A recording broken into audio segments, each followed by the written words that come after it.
약속하신 모든 은혜 내게서 이루어지리라.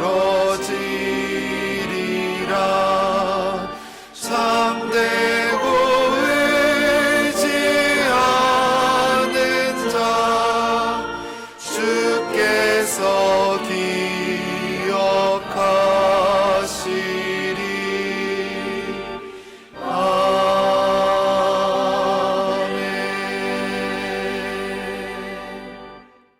사랑의 하나님 아버지, 코로나가 많이 확산되고 있는 와중 가운데 하나님, 저희가 그래도 이렇게 영상으로나마 예배드릴 수 있는 시간을 허락하여 주심을 너무나 감사드립니다. 주님, 정말로 우리가 주님의 말씀 없이는 살아갈 수 없는 자들이기에, 주님의 그 은혜와 사랑을 누리고 있는 자들이기에 하나님, 정말로 주님께서 주시는 그 영의 양식, 그 말씀을 우리의 영혼 가운데 채우길 원합니다.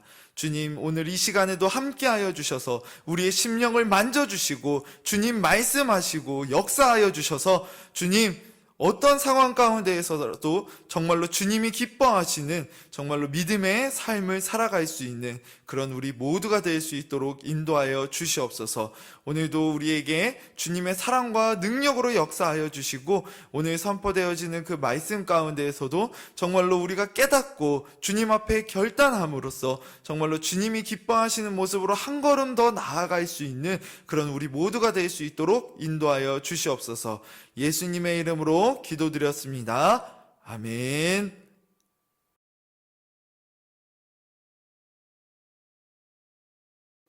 오늘 우리에게 주시는 하나님의 말씀은 신명기 5장 1절부터 11절까지의 말씀입니다. 구약성경 신명기 5장 1절부터 11절까지의 말씀을 함께 읽도록 하겠습니다. 모세가 온 이스라엘을 불러 그들에게 이르되, 이스라엘아, 오늘 내가 너희의 귀에 말하는 규례와 법도를 듣고 그것을 배우며 지켜 행하라. 우리 하나님 여호와께서 호렙산에서 우리와 언약을 세우셨나니 이 언약은 여호와께서 우리 조상들과 세우신 것이 아니요 오늘 여기 살아있는 우리 곧 우리와 세우신 것이라. 여호와께서 산 위 불 가운데에서 너희와 대면하여 말씀하시매 그때에 너희가 불을 두려워하여 산에 오르지 못하므로 내가 여호와와 너희 중간에 서서 여호와의 말씀을 너희에게 전하였노라. 여호와께서 이르시되, 나는 너를 애굽 땅 종되었던 집에서 인도하여 낸 내 하나님 여호와라.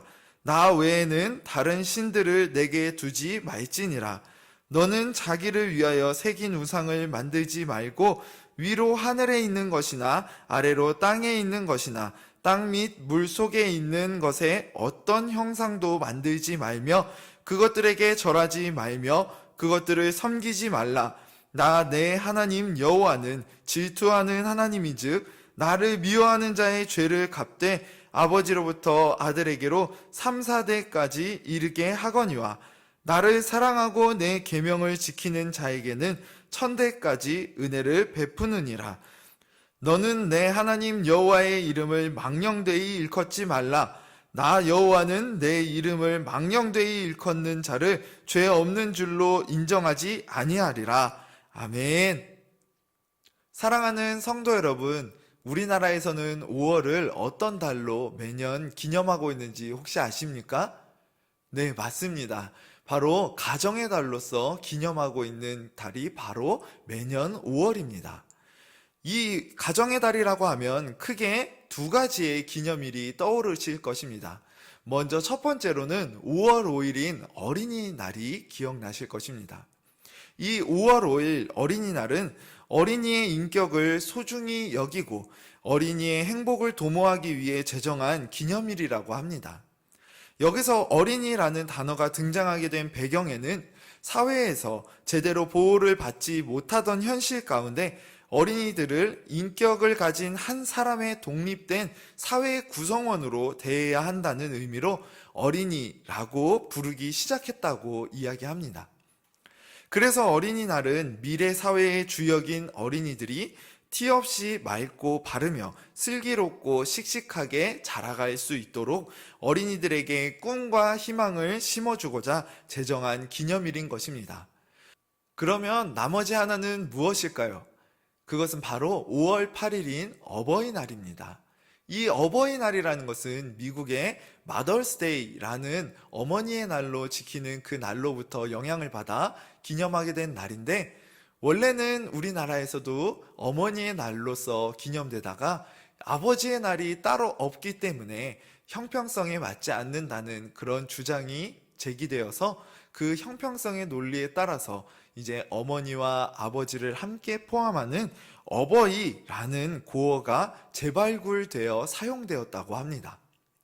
그런데 만약 우리 자녀가 어릴 적 처음 어버이날을 경험하면서 이제 어버이날을 왜 기념하고 왜 그것을 지켜야 하는지에 대해서 여러분에게 묻게 된다면 여러분은 어떻게 대답하시겠습니까?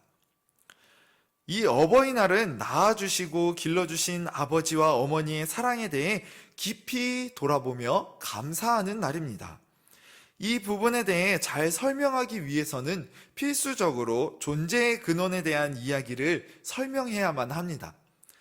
존재의 근원이라는 말이 우리에게 어렵게 다가올 수도 있지만 아버지와 어머니가 계심으로 그 자녀가 세상에 태어날 수 있었다라는 그 사실을 말하는 것만으로도 이 존재의 근원이라는 부분이 설명되어집니다.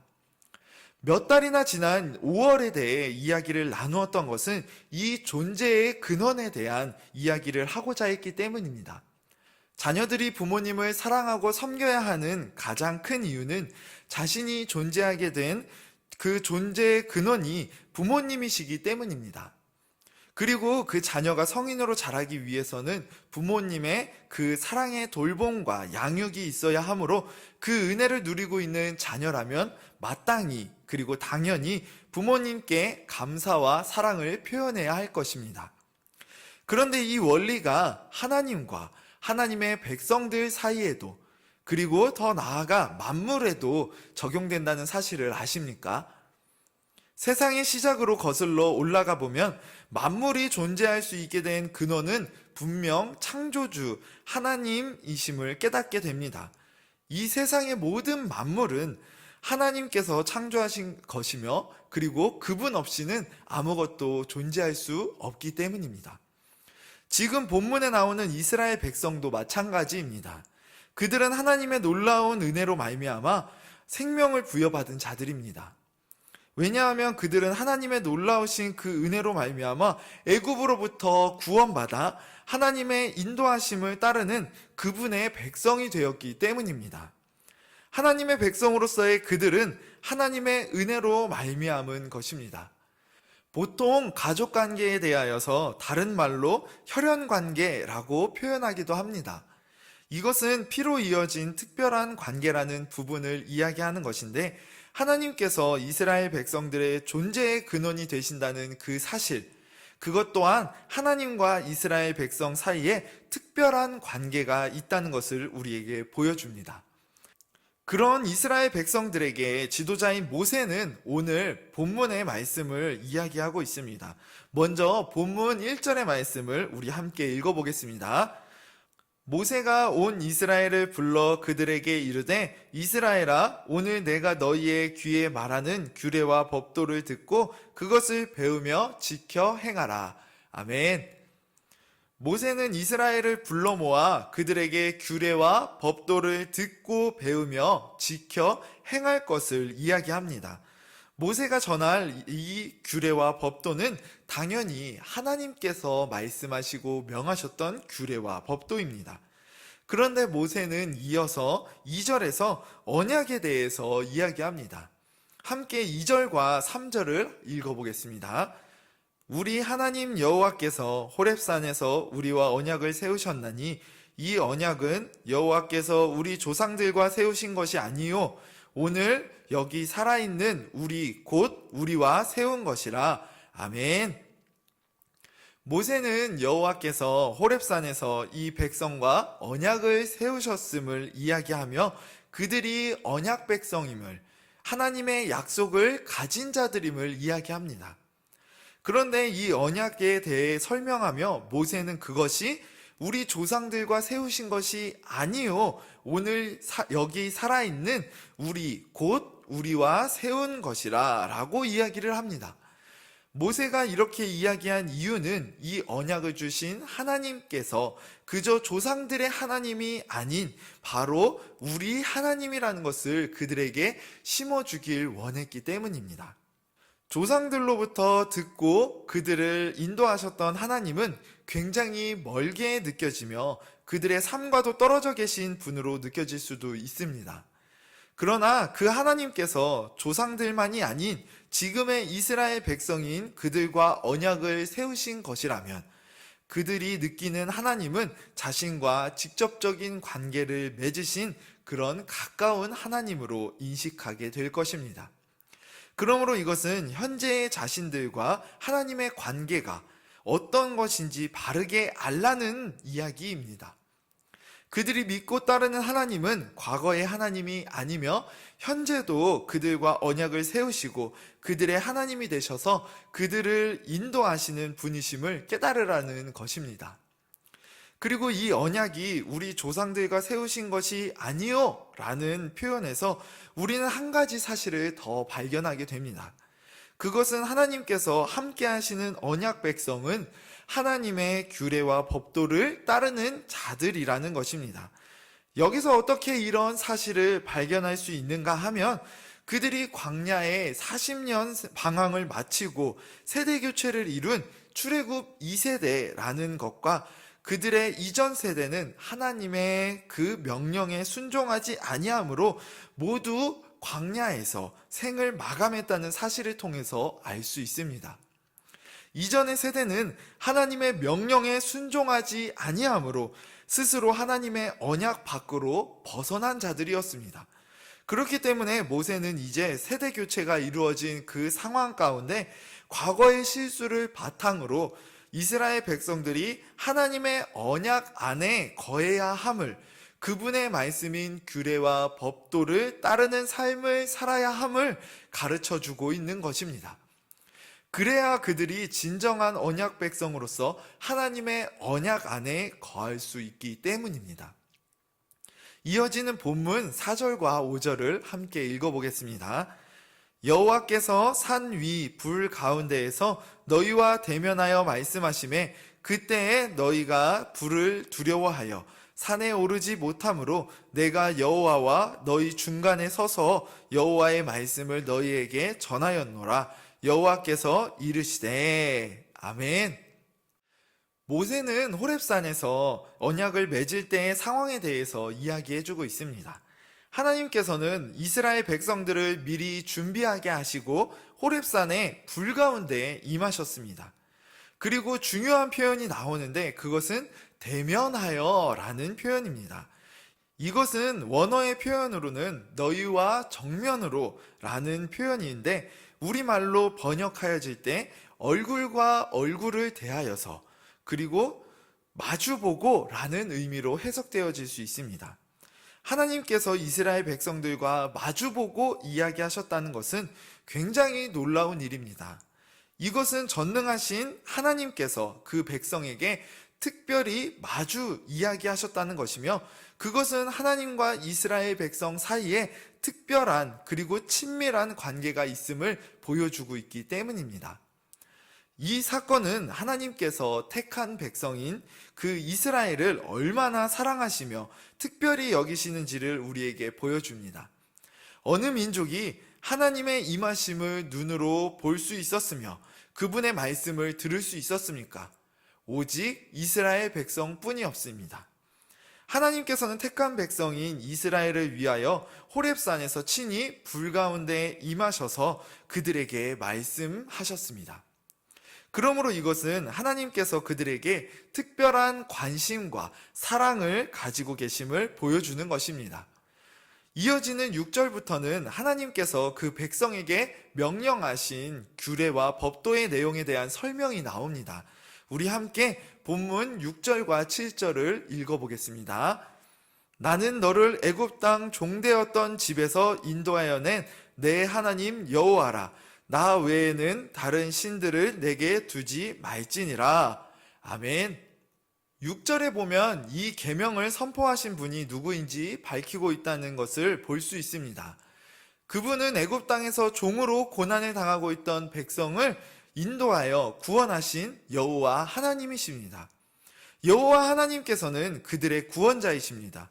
이스라엘은 애굽에서 강제 노역을 하고 있었는데 그들의 고통과 부르짖음을 들으시고 그 민족을 놀라운 역사로 구원해내신 바로 그 여호와 하나님 말입니다.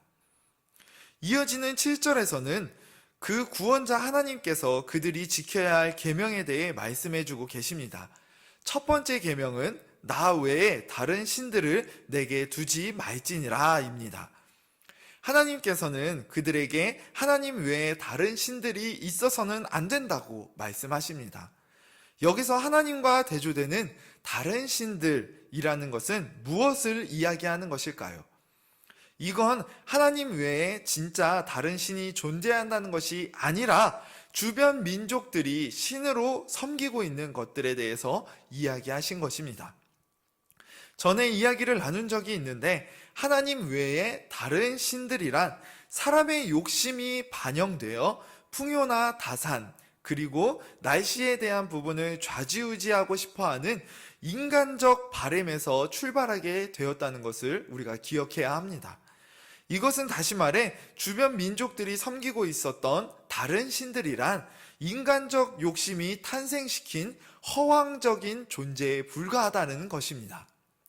그러나 문제는 이 인간적인 욕심이라는 부분이 사람의 마음을 유혹하고 흔든다는 것입니다.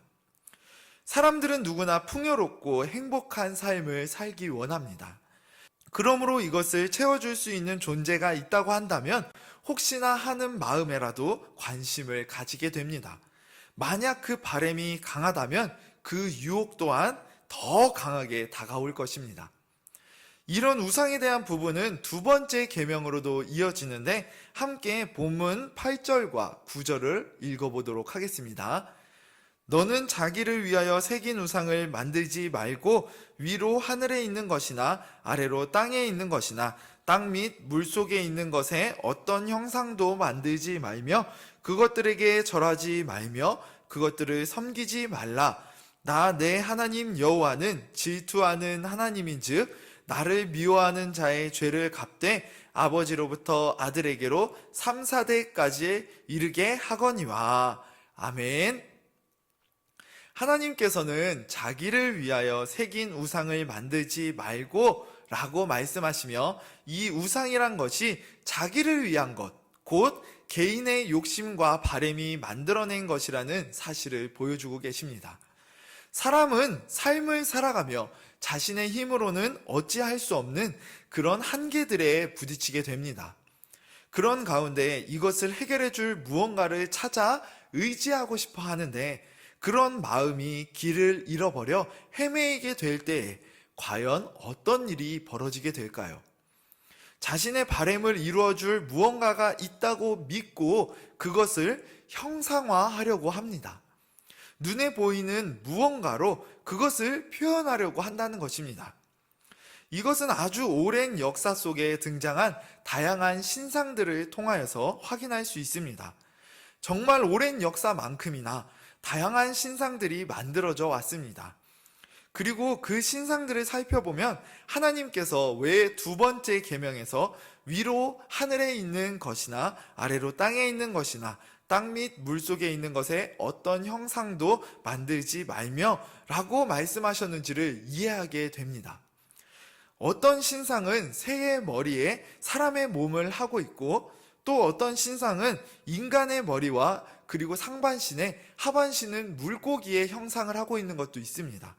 그리고 또 어떤 신상은 소의 형상을 하고 있는 신상들도 있습니다. 이것은 인간의 잘못된 열망이 눈에 보이는 형태로 표현된 것입니다. 그리고 이 우상은 인간의 보상 심리를 살살 부추기는 특징도 가지고 있습니다. 그것들에 열심히 절하고 섬기면 그 정성을 보아 복을 줄 것이라는 원리를 기본적으로 가지고 있기 때문입니다. 과거의 역사를 보면 이런 잘못된 열성은 자신의 몸을 해치는 것과 그리고 자신의 자녀를 그 잘못된 우상들에게 바치는 이런 잘못된 행동들로 이어진 것을 볼 수 있습니다. 하나님께서는 잘못된 길로 빠지는 자들을 안타까워하시며 그리고 택한 백성이 잘못된 유혹에 넘어지지 않길 바라시기 때문에 이것을 금하신 것입니다. 하나님께서는 택한 백성인 이스라엘이 하나님과의 올바른 관계를 잘 유지하기를 바라셨습니다. 우상 숭배의 유혹에 넘어진다는 것은 이 관계가 깨진다는 것을 의미합니다. 그러므로 택한 백성이 하나님의 사랑 안에 거하기 위하여서 그분과의 사랑의 관계를 잘 이어나가기 위하여서 그리고 그들을 지키기 위하여서 여호와만이 참 하나님이심을 지금 본문은 가르치고 우상 숭배를 경계하고 있는 것입니다. 하나님께서는 이것이 사랑의 관계를 무너뜨리며 그들을 사망의 길로 인도하게 될 것이라는 것을 아시기에 내 하나님 여호와는 질투하는 하나님이즉 나를 미워하는 자의 죄를 갚되 아버지로부터 아들에게로 3, 4대까지 이르게 하거니와 라고 강력하게 경고하고 계십니다. 이것은 하나님의 뜻과는 반대된 길로 나아가 그들이 사망의 길에 떨어지는 것을 막으시기 위한 하나님의 예방책입니다. 이것이 하나님의 사랑의 표현임을 알 수 있는 것은 그 뒤에 이어지는 10절을 보면 알 수 있습니다. 본문 10절의 말씀 함께 읽겠습니다. 나를 사랑하고 내 계명을 지키는 자에게는 천대까지 은혜를 베푸느니라. 아멘. 하나님께서 그 백성들에게 권면하시고 경고하신 이유는 바로 여기에 있습니다. 하나님께서는 그들이 하나님과의 사랑의 관계를 누리기를, 그 안에서 하나님의 은혜를 더 풍성하게 누리기를 원하셨던 것입니다. 성경 말씀을 읽으며 우리가 자연스럽게 하나님은 사랑이시라 라고 고백하게 되는 것을 볼 수 있습니다. 그 이유는 하나님께서 모든 역사 가운데 계시하시고 그리고 전해주신 말씀의 의도가 모두 하나님의 사랑 안에 들어와 그 사랑을 풍성히 누리길 바라시는 하나님의 놀랍고 크신 그 사랑에 있기 때문입니다. 하나님께서는 늘 죄인들이 하나님의 사랑 안으로 돌아오길 바라셨고 그 사랑과 은혜를 풍성히 누리길 원하셨습니다. 그렇다면 그 사랑을 깨닫고 누리게 된 자들은 과연 어떻게 해야 되는 것일까요? 하나님과의 그 사랑의 관계를 깨닫고 그 사랑 안에 거하게 되었다면, 그 사랑 안으로 들어오게 된 자라면 과연 어떻게 해야 되는 것일까요? 바로 하나님의 그 사랑에 감격하며 감사하며 하나님께서 바라셨던 것처럼 하나님과의 그 사랑의 관계를 잘 유지하기를 노력하게 될 것입니다. 그러기 위해 필요한 것이 바로 하나님의 말씀을 따르는 것, 곧 하나님의 뜻에 순종하는 것입니다. 하나님의 사랑을 깨닫고 누리는 자는 하나님을 더욱 사랑하며 그분의 말씀을 마음속에 새기고 기쁘게 순종할 것입니다. 이것은 세 번째 계명인 너는 내 하나님 여호와의 이름을 망령되이 일컫지 말라라는 말씀에서도 동일하게 적용됩니다. 하나님과의 사랑의 관계를 누리고 있는 자는 하나님의 이름이 얼마나 영광스럽고 존귀한 것인지를 깨닫게 됩니다. 그러므로 그 놀라운 사랑을 베푸신 하나님의 이름을 헛되이 또는 거짓으로 사용하는 것은 그 사랑을 배반하는 것이라는 사실을 깨닫게 됩니다. 따라서 하나님의 사랑을 깨닫고 누리게 된 자는, 그리고 그 사랑을 깨닫고 누리게 된 우리는 오직 하나님의 이름이 영광 받으시도록, 높임 받으시도록 그분을 찬양하고 높이는 것에 집중해야 되는 것입니다. 사랑하는 성도 여러분, 오늘 말씀은 그들을 인도하신 하나님이 어떤 분이신지, 그리고 그분이 주신 그 계명 3가지에 대해서 나누어 보았습니다. 하나님께서는 그들을 구원하시며 그들에게 언약을 주신 약속의 하나님이십니다. 이것은 그들과의 특별한 관계를 맺어주셨다는 것을 의미하며 이어지는 세 가지의 계명을 통하여서 하나님께서 바라시는 올바른 관계란 그들이 하나님의 사랑 안에 거하며 그 사랑을 풍성히 누리는 것이라는 사실을 알게 되었습니다. 하나님께서는 이스라엘 백성이 하나님의 계명을 잘 지킴으로 이 사랑의 관계를 잘 이어가고 누리길 바라셨습니다. 그런데 이것은 우리에게도 동일하게 적용이 됩니다. 하나님께서는 우리에게도 하나님의 사랑을 깨닫게 하시고 그리고 그 사랑을 누리라고 말씀하십니다. 그리고 그 사랑의 관계를 잘 이어나가기를 바라십니다.